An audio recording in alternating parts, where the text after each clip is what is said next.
আসসালামু আলাইকুম সবাইকে। একটা ইম্পর্টেন্ট নিউজ বলার জন্য আমি আসলাম। সিলেটের পাশাপাশি কিন্তু কুড়িগ্রামের অবস্থা খুবই খারাপ। তো ওটা এইমাত্র আমি আমার এক বড় ভাইয়ের সাথে কথা বললাম। খুব তরুণ উদ্যোক্তা বিপ্লব ভাই এবং আমি দুজনে মিলে কথা বলে ওখানেও 10,000 ত্রাণ আমরা পাঠানোর ব্যবস্থা করছি। আরও যাবে ওখানে ইনশাল্লাহ। ওনার সাথে আমি উনি চিটাগাংয়ের একজন ছেলে তো ওনার সাথে একজন কথা বললাম। প্রায় 10,000 ত্রাণ ওখানে আমরা পাঠাবো কুড়িগ্রামে। আহ, সিলেটে তো কালকে কালকে ট্রাক যাবে দুইটা আরও ইনশাল্লাহ। তারপর আরেকদিন একটা গ্যাপ, এরপর আবার 2 দিন, কালকের দিনে দুইটা ট্রাক যাওয়ার পর আবার একদিন ব্রেক দিয়ে আবার পরের দিন আবার দুইটা ট্রাক যাবে। আর আরেকটা কথা হচ্ছে কুড়িগ্রামের অবস্থা খুবই খারাপ। আপনারা যারা ত্রাণ নিবেন, নিতে যাচ্ছেন বা দিতে যাচ্ছেন, আপনারা একটু কুড়িগ্রামের ব্যাপারটাও একটু ভাববেন। কুড়িগ্রামের মানুষরা কিন্তু খুবই খুবই ভয়াবহ অবস্থায় আছে। সো ওই জায়গাটার একটু খোঁজ খবর নিতে হবে। আমি আবার 2 দিন পর সিলেট থেকে আমি দেখি আবার কুড়িগ্রামের দিকে আমি রওনা দিব। ওখান থেকে ঢাকা এসে ব্যাক করে আবার কুড়িগ্রামের দিকে রওনা দিব। অ্যান্ড আপনাদের দোয়ায় অ্যারাউন্ড আমাদের যেটা আমার আমার এক বড় ভাই, উনি প্রায় অনেক সিমেন্ট দিচ্ছে। আহ, তারপর ঘর, আমার আরেক ভাই সে প্রায় 5টা ঘর বানানোর উদ্যোগ নিয়েছে।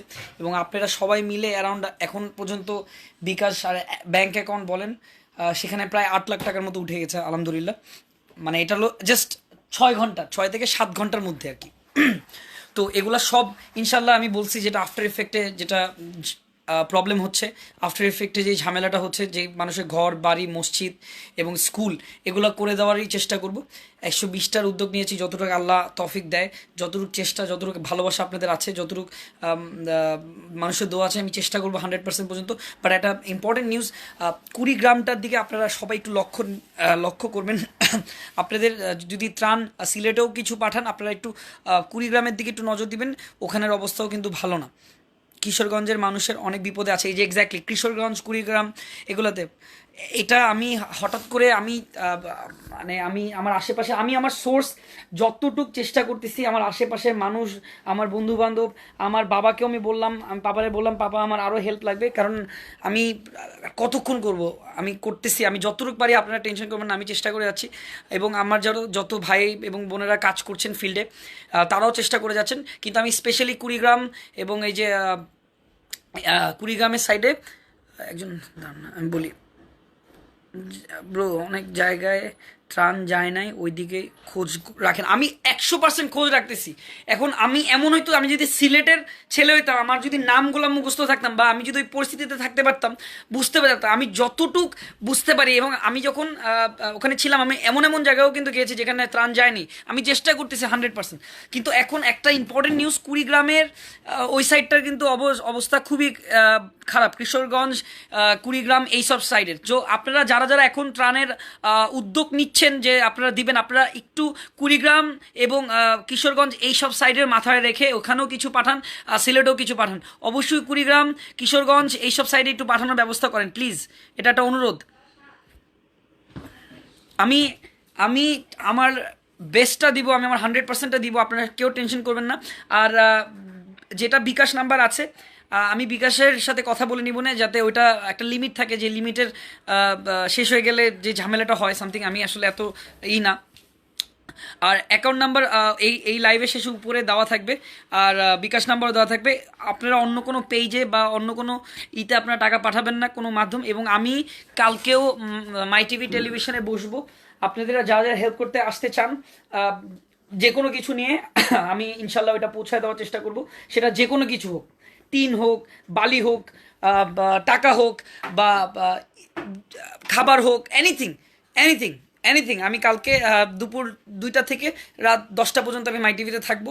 আমি ইনশাল্লাহ অপেক্ষায় থাকবো আপনাদের, যে কে কে হেল্প করতে আসবেন। আপনারা অনেকেই হয়তোবা আমার পর্যন্ত পৌঁছাতে পারছেন না, এই জন্য আমি ওখানে বসবো, ওইখানে বসে আপনাদের অপেক্ষা করব। যারা যারা হেল্প করতে চান অবশ্যই আসবেন। আমরা আবারও একটা ম্যাসিভ আকার, ম্যাসিভভাবে একটা বড় কিছু নিয়ে যাবো ইনশাল্লাহ। আফটার ইফেক্টের প্রজেক্টের ব্যাপারেও বলছি, কিন্তু আফটার ইফেক্টের প্রজেক্টে তো আমরা ইনশাল্লাহ ঘর বানাই দিব, ওটা নিয়ে আপনারা টেনশন করবেন না। কিন্তু আপাতত এখন যেটা খুবই ইম্পর্টেন্ট, আপনারা কুড়িগ্রাম, কিশোরগঞ্জ, ওই সাইডের বন্যা হয়েছে, অনেক বাজে অবস্থা আছে, আমি কথা বলছি। সো ওইখানে আপনারা যারা ত্রাণ নিচ্ছেন, আপনারা ওইখানেও একটু নজর দেন, ওইখানে একটু দেন। আর আমি সুমন ভাইয়ের সাথেও কথা বলবো না, আমি তাসফিরের সাথেও কথা বলবো না, আমি ওদের সাথে কথা বলবো, দেখি কি করা যায়। সীমান্ত ভাই আসো, সীমান্ত ভাই ফোনে আছে আর কি আপাতত। সবাই ফোন দিয়ে কি বলতেছে আমি একটু অনেকেই ফোন দিয়ে বলতেছে ভাই, অনেকে তো হেল্প করার জন্য ফোন দিছে, আবার অনেকে জানাচ্ছে যে কোথায় কোথায় বন্যা হয়েছে, মানে ওখানে যেখানে ত্রাণ পৌঁছায় নাই।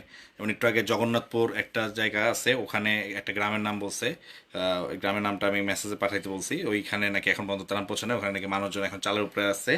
বলতেছে যে ওনার রিলেটিভটা বিদেশে আছে, ওদের সাথে কন্ট্যাক্ট করছে আর কি, কন্ট্যাক্ট করছে। এই আর কি। আর শুধু সিলেট সুনামগঞ্জ না, কিশোরগঞ্জ, তারপর কুড়িগ্রাম, কুড়িগ্রাম, অনেক জায়গাতে আর এক্স্যাক্টলি। কি এবং মোটামুটি। এই সময় কিন্তু পুরো বাংলাদেশটা এক থাকতে হবে। আপনারা যারা দেখছেন, বাংলাদেশটা এক থাকতে হবে, আমরা সবাই মিলে একত্র হয়ে কাজটা করব। আর ইনশাল্লাহ আমি কালকে বসবো মাই টিভিতে দুপুর 2টা থেকে রাত 10টা পর্যন্ত থাকবো আমি। আপনারা যে যেটা পারেন আপনারা সামনাসামনি এসে আমার সাথে কথা বলে কি করব, প্ল্যান কি, কেমনে কি করা যায়, এগুলো নিয়ে আমরা কথাবার্তা বলবো। কেমনে কি হেল্প করা যায়, কেমনে কি আপনারা হেল্প করবেন, সেটা সামনাসামনিও করতে পারেন, কোনো সমস্যা নেই। আমি নিজে উপস্থিত থাকবো, কারণ আমি জানি অনেকে হয়তো বা চিন্তা করছেন যে আফ্রিদি ভাই আপনার পর্যন্ত পৌঁছালে ভালো হতো, বা আমি সামনাসামনি হেল্প করতে যাচ্ছিলাম, বা আমি পাঠাতে পারছিলাম না কিছু, বা যে কোনো খাবার, খাদ্য, টিন, চাল, মানে এনিথিং আপনারা ডোনেট করতে চান, যে কোনো কিছু। আমি কালকে ইনশাল্লাহ মাই টিভিতে থাকবো দুপুর 2টা থেকে রাত 10টা পর্যন্ত। তার একদিনের মধ্যেই আমি ইনশাল্লাহ আবার সিলেট। আর এখন আমি পরিস্থিতি দেখতেছি যে কি অবস্থা, আমি ওখানের সাথে যোগাযোগের, we should pray for, of course আমরা যোগাযোগ করব। এখন আমি কুড়িগ্রাম আর কিশোরগঞ্জের মানুষের সাথে যোগাযোগ করার চেষ্টা করতেছি, ওখানে কি অবস্থা। আমার রিপোর্টারের সাথে কথা হচ্ছে আমার কন্টিনিউয়াস। সো ইনশাল্লাহ দেখি কি হয়। সো আপনারা দোয়া রাখবেন আমার জন্য। সরি, মানুষের খাবার নিয়ে যাইতেছি ভাইয়া আমরা, আলহামদুলিল্লাহ মাশাল্লাহ। একজন ভাই লেখছে আমরা 2000 মানুষের খাবার নিয়ে যাচ্ছি। খুবই খুবই ভালো কাজ করছেন, আল্লাহ আপনাদের আরও আরও বড় করুক। প্লিজ ভাই আমাকে একটু যোগাযোগ করেন, সুযোগ করেন দিও, বিপদে আছি। ইনশাল্লাহ আমি একটা কথা বলি, কালকে যারা আসবেন শুধুমাত্র যারা হেল্প করবেন তারাই আসবেন। এখন আপাতত কোনো ভলেন্টিয়ারের দরকার হচ্ছে না, কারণ আমার ওখানে সিলেটে ভলেন্টিয়াররা রেডি আছে, ওরা সবসময় কাজের জন্য রেডি আছে। যারা হেল্প করবেন, আমি ব্যক্তিগত সবার সাথে, যারা হেল্প করতে চান তাদের সাথে আমি কথা বলবো, তাদের সাথে আমি প্রজেক্টটা নিয়ে কথা বলবো যে কিভাবে আমরা সামনের দিকটা করতেছি এবং কেমনে কেমনে কাজগুলো করবো। কারণ আমি দেখছি লাইভেও, শুধু লাইভ না, সামনাসামনি যদি বসা যায়, কথা বলা যায়, তাহলে আরও উপকার হবে। যতক্ষণই আমি কালকে যতটুকু সময় দিতে পারি আমি সবাইকে সময় দিব, চেষ্টা করবো সবার সাথে। কালকে যারা শুধুমাত্র, তাদেরকে বলছি যারা হেল্প করবেন শুধু তারাই আসবেন। এবং কারণ আমি চাচ্ছি না কালকে অন্য কোনো বিষয় নিয়ে কথা বলতে, আমি শুধুমাত্র এই এই সিলেট এবং সিলেটের আশেপাশে এবং আজকে যেটা দেখলাম কুড়িগ্রাম এবং কিশোরগঞ্জ এইসব সাইডের জায়গা নিয়ে আমি শুধু কথা বলবো। ওকে, সো এইটা বলে আজকে আমার লাইফটা বিদায় নিচ্ছি সবার কাছ থেকে। সবাই আমার জন্য দোয়া করবেন যাতে আমি আপনাদের জন্য কাজ করতে পারি, আপনাদের পাশে থাকতে পারি। ইনশাল্লাহ আমরা বড় কিছু একটা করব, একসাথে মিলে করব।